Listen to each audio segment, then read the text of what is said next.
कि जब मैं हद से आगे बढ़ गया था आशिकी में, यानी जिंदगी को ले रहा मजाक ही में, फिर मजाक ही में मिल गया सब खाक ही में। छू कर आया मंजिलें तो तन्हा था मैं वापसी में।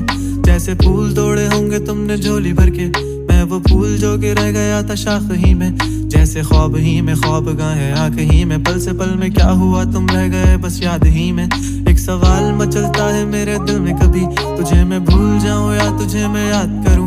तुझी को सोच के लिखता हूँ जो भी लिखता हूँ, अब लिख रहा हूँ तो फिर क्यों ना एक सवाल करूं। मैं इस सवाल से गम को बदल दूं खुशियों में, पर इन बेजान सी खुशियों से क्या कमाल करूं।